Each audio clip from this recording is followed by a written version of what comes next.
Probably.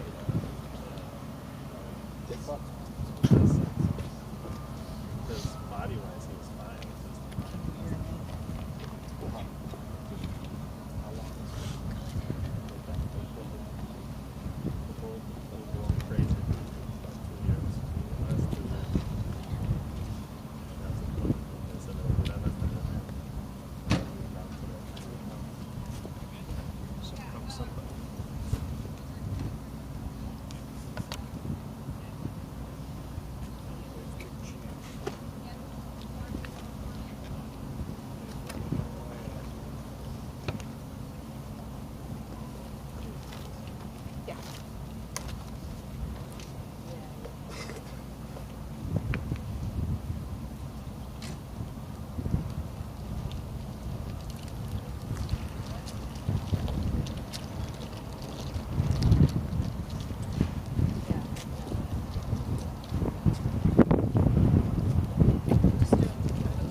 WCIA, ABC network with those guys.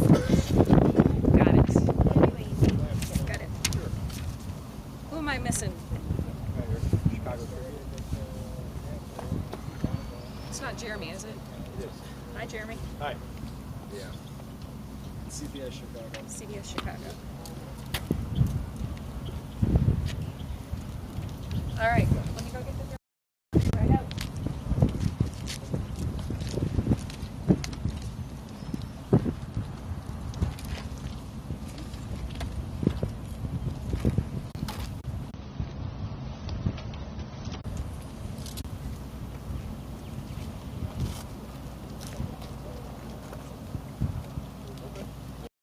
I know.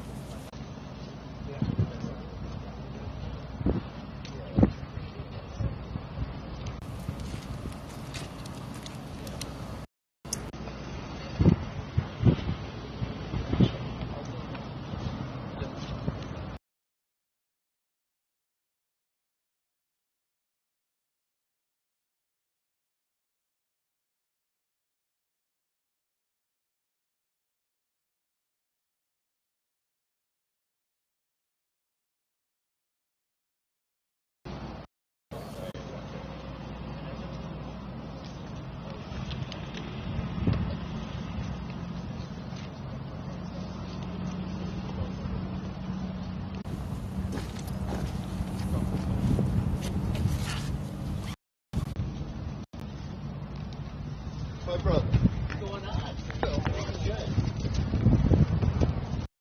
Want me to shoot your cutaway?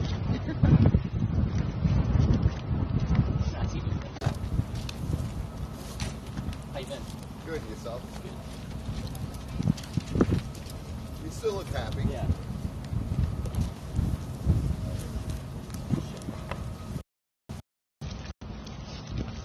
All right, good morning, everyone. I am not going to use the paper. As you can see, it's still pretty windy, so I've got my notes here.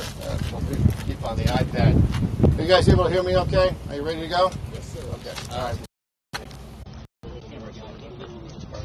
Do you have 45 seconds? I can give you 45 seconds. Sure. There he is. I think you He can heard hear you. me. There he is.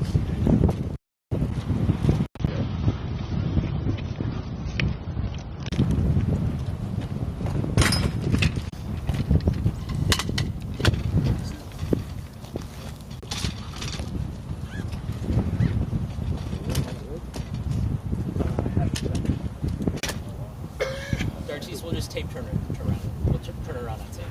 All right. Everybody ready? Negative, good? Okay. All right. Yeah. All right. Sorry. I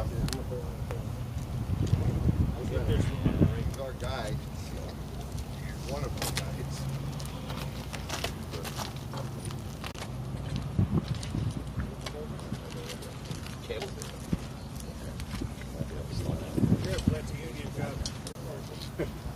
Go one's VNC. All right. There you go. You're gonna be short. Thanks, Joe. No problem. There you go.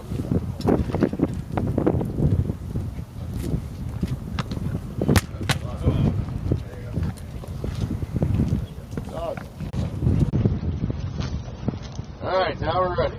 So, good morning. So, I'm Brendan Kelly, Director of the Illinois State Police.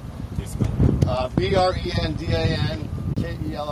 I'm just going to walk through a summary of the facts, trying to give some, finality to the information that we have for you here today. That we, at this point, appreciate your patience in dealing with our folks and our PIOs. We try to get as much information to you as possible.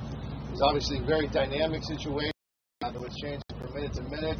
There's still an ongoing investigation as we try to identify the remains of 2 remaining individuals, and that's what I'm going to focus on at the end of these remarks. But I appreciate your patience as we are now able to kind of give you a fuller picture of everything that occurred yesterday. So, as everyone knows now at this point, around 10:55, there were yesterday morning here, not far from where we're standing, reports of multiple vehicle crashes on I-55. Around mile marker 76 through 78.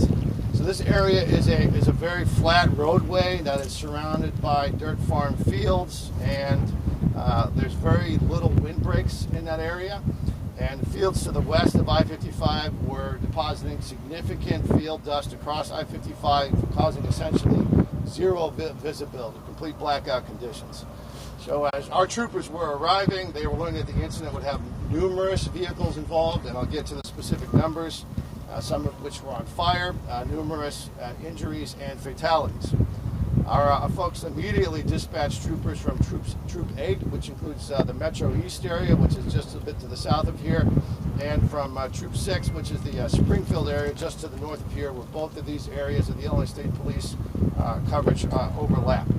Along with a variety of units from our Special Operations Group, and they began to search for the injured, provide for care, and coordinate with IDOT and other responding agencies to stop and reroute traffic. So ISP dispatched in excess of 40 troopers, and in addition, and I'll go through the list as well, many of our other agencies from around the area, Fire Risk Services, EMT, Illinois Department of Transportation, others responded to the scene.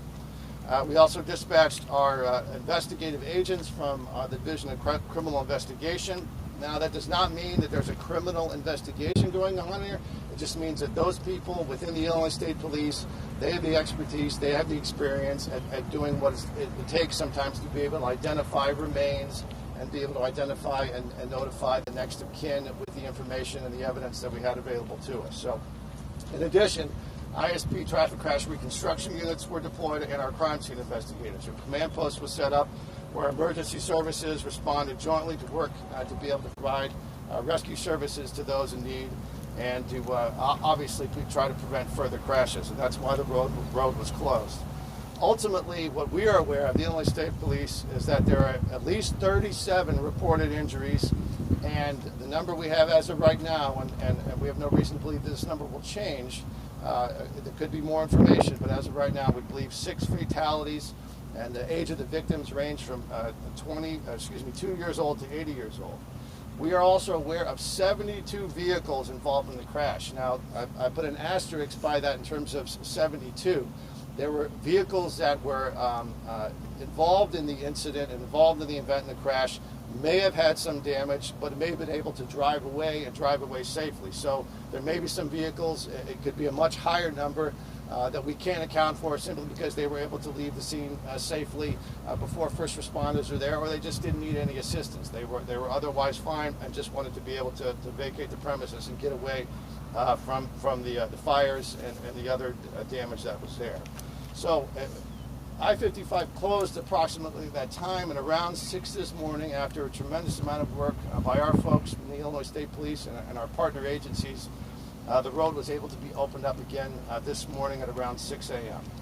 So we are currently working with the Montgomery County Coroner's Office to positively identify fatality victims. So due to the severity of the crash and the fire, we are required to activate our crime scene services and traffic construction unit, and we are working with our special agents to help identify them and use the techniques that we have when we are investigating criminal investigations to be able to link the information we have to surviving family members. So at this point, we do have, of the 6 fatality, 1 confirmed, and we have 3 that are tentative.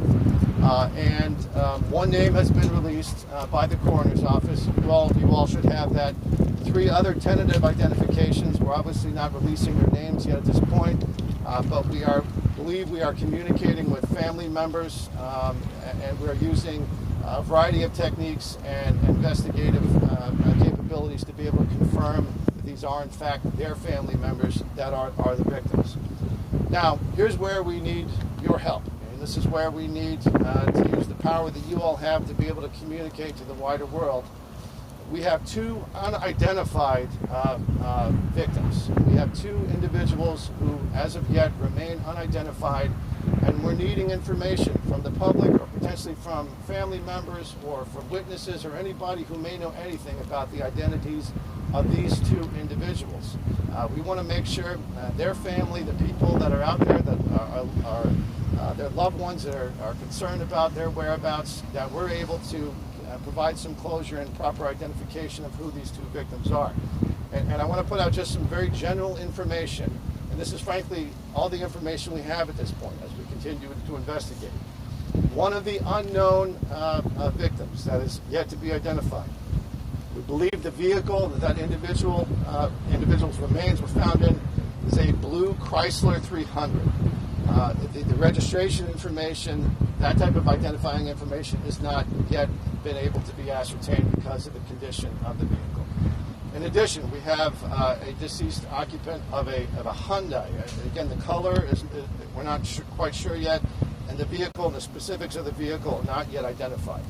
But please put out to the public that we have a phone number, 618-346-3653. I'll repeat that number, 618-346-3653.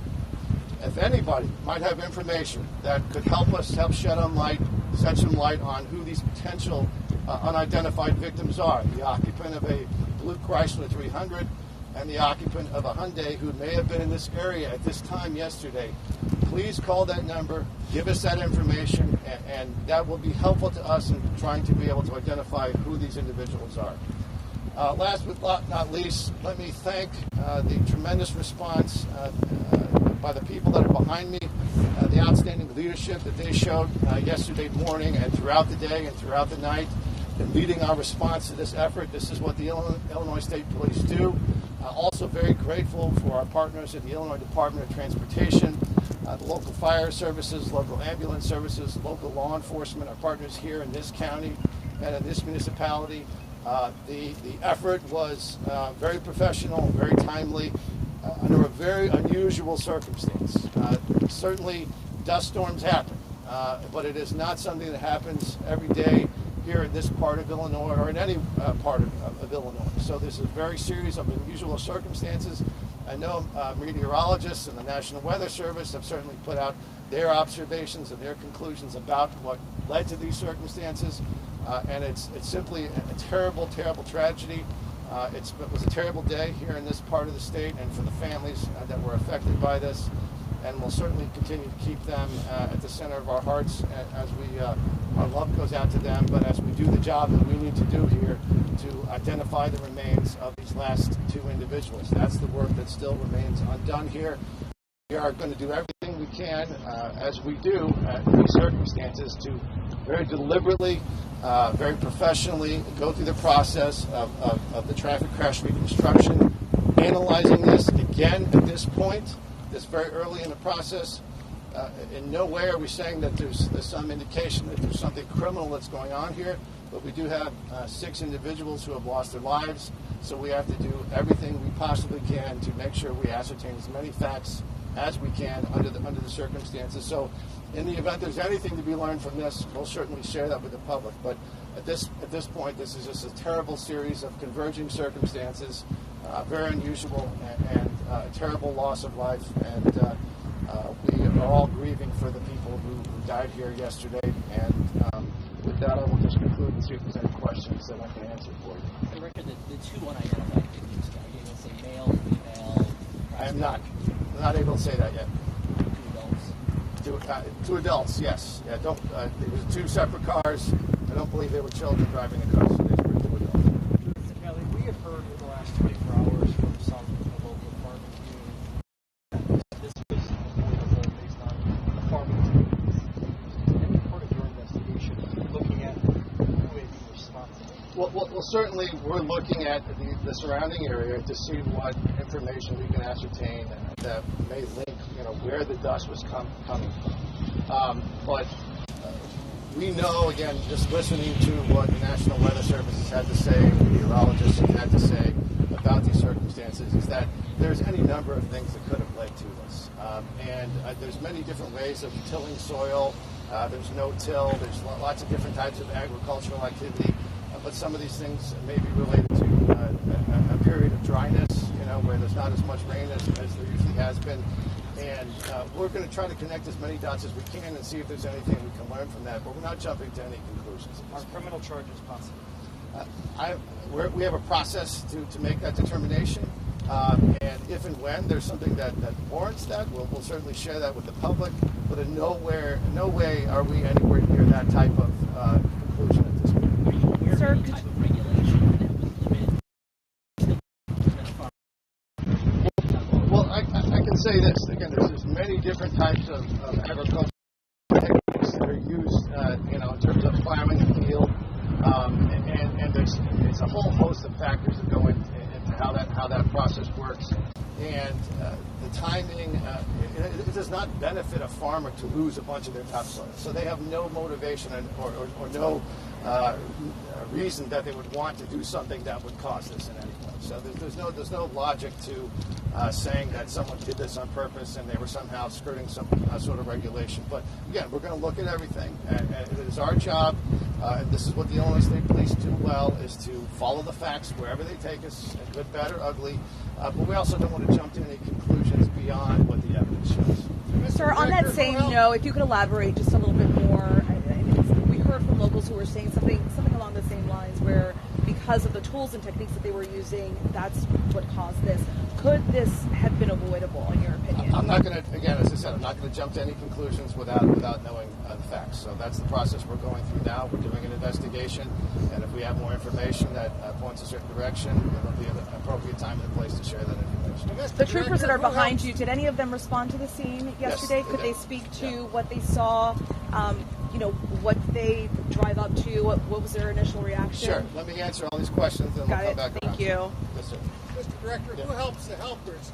Today or someday in the future, some first responder is probably going to say, man, oh man, I need help. What's available? So our officers deal with very intense and sometimes very tragic circumstance on a regular basis. This is the duty that they face every day. It's the mission that they've been called to do, and it's not just true for our troopers. It's also for all law enforcement, for medical first responders, and we certainly have a layer and a myriad of options. Now wellness, making sure that we are helping the helpers, making sure that we are taking care of the people that take care of everyone else. And we have a process for these type of major incidents. I will say we're pretty good at being able to talk through these incidents and refer people to appropriate services if they need it. We know in a very difficult situation like this, where there's fatalities, where there's some very extreme and very intense images and sensations that human beings are dealing with, and that certainly can leave us scars on the psyche of the individuals that are dealing with this tragic event. And I think we have a pretty good process in place where we're very open about that. This is not something. It's not back in the day where you just push it down and bite your lip and carry on, that's not best for the people that are doing this work. The most important tool they have is not all the amazing tools that they have to be able to respond to these emergencies and technology. This is the most important tool they got, and we're very thoughtful about trying to make sure we're maintaining that tool. Yes, sir. Kelly, I just wanted to ask, what exactly, why did it take until a crash for everybody involved to close these roads when visibility was so low? Why did it take until somebody got into an accident for these roads to be shut down so that, fatalities like this could have been avoided? Well, I don't think we have any evidence at this point that there was any reason to have shut the road down. It is a pretty extreme thing to shut a road down. We do that during blizzards. We do that when we have hazmat or circumstances like this, and the parameters for shutting a road down are not always predictable in a sense. Just the weather is not always predictable. So at this point, there's nothing to indicate that IDOT or ISP or anybody had any information that warranted shutting a road down. Now, we are certainly looking at the timeline for what the weather warnings were. Some of those warnings, in terms of the warning about there being a dust storm, came after some of the accidents that occurred yesterday. You've obviously seen that IDOT has updated some of their signs to put information out that people can be more aware of this, and we'll look at that. We'll certainly look at that. But at this stage, we don't have any reason to believe there were factors that indicated that an interstate should have been shut down preemptively.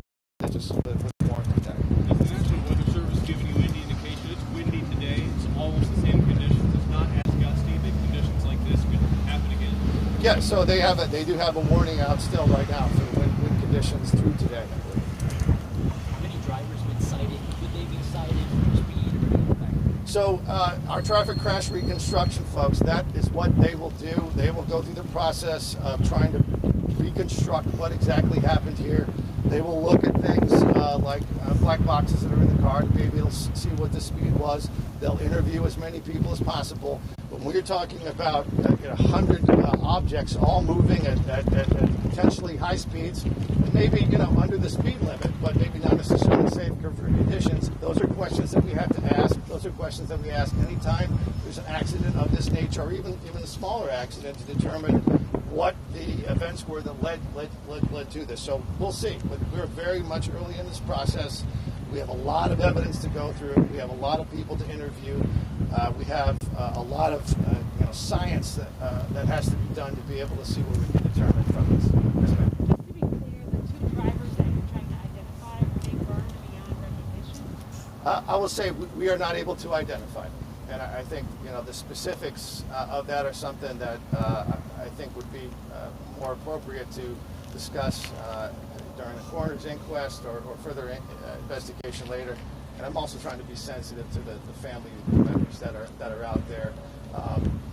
This is not the place to explain how they may have lost their loved. Director. Yes, sir. Obviously, there's a lot of traffic crashes can be avoided. I mean, as you know, what happened yesterday seemed to happen very suddenly, very fast. Vehicles on the road. How do motorists something like that? So look, anytime there's an accident, speed is a factor. And again, I'm not saying, and I'm not jumping to any conclusion that anybody was driving in excess of the speed limit. But in Illinois and in every state, you have to drive at a pace that is safe for conditions. And if you get a condition where it's blackout, you can't see anything, the safest speed is like no speed, basically. And what we would tell people, if they find themselves suddenly in this condition, whether it's dust or whether it's weather or it's rain or it's a tornado, whatever the case may be, slow down. That is always the best advice. Slow down. If you can safely get off the interstate, do so. Whatever you do not just stop right in the middle of the interstate. Don't just pump the brakes and come to a halt. Try to get off the roadway in any way that you can safely. But that's what we're looking at in terms of determining what happened here. Speed and the movement of objects and how objects strike one another, that's always going to be a factor in determining what happened. Quick touch on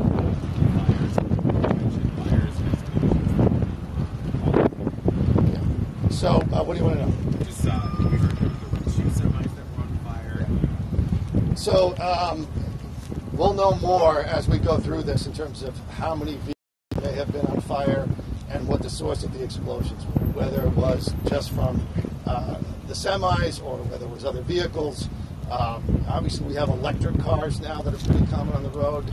Batteries can impact the type of fire that you see and the response that's necessary to be able to respond to that fire. But as you've heard, the witnesses who have made statements with regards to the fires they've seen in multiple explosions. Any hazardous materials? Is that a concern at all? At this point, nothing that we have concern other than just the usual kind of stuff that you see. Again, batteries typically have chemicals associated with them. The fuel, that is very common, that's spilled as a result of the damage to the fuel tanks. Nothing special, nothing of great concern in the trucks that were involved in this particular accident. But our folks are well trained. Everybody takes recurring training to be able to respond to hazardous material. And at this point, there's nothing of special concern other than the usual that we see. The roadway's back open now. Is there any concern on this road at any point? Are drivers safe to obviously move back and forth? Is there any damage done to it? So the road is drivable, but again, we would warn motorists to be very aware of the weather, aware of driving conditions. That is not just today, and that is not just yesterday, and that is not just on this part of the road. Any time you're on the highways or byways of this state or in any state, you need to be aware of your surroundings. You need to drive in a way that is safe for the conditions. And if the conditions change, you need to change the way that you drive. We saw some video, it seemed like the interstate still had aluminum, whether that was soot or char or something on that. Is that's safe to drive through? Yes, yeah. There's the roads would not be opened if we hadn't verified the ability to safely drive through. Go through that process before we open. What else? Now, did you have you had If we a can hear question? from a trooper Sure. who responded to the scene yesterday, that'd be great. Who wants to volunteer? Owen, go ahead, buddy. Let's say your name is better. My name's Chris Owen, CHRISOWEN. I'm with the Division of Patrol with responsibilities for our patrol troops throughout Illinois. What's your rank, please? I'm a lieutenant colonel, sir. Oh, okay. So when you first got the call and arrived on scene, what was that like? So our troopers received the call of the massive crash and immediately engaged in response, as the director indicated, from our Troop 8 in the Metro East area, as well as in the Springfield area, which is our Troop 6, and our Strategic Operations Command dispatched a handful of troopers to the area as well. Our goal upon arrival is immediately life safety, getting to the injured, trying to get them to emergency medical care, and shutting down the roadway to prevent additional crashes. So what you found was very brave state troopers and other law enforcement personnel and emergency personnel arriving on a scene where they could not see and taking immediate action to safeguard further injuries and save people working together. What was the first thing that you saw? The first thing that would have been seen was the dust storm and not being able to see what's on the other side of it and having no knowledge of exactly the extent of the incident that we were coming into. Have you personally ever experienced a scene like this? Yes.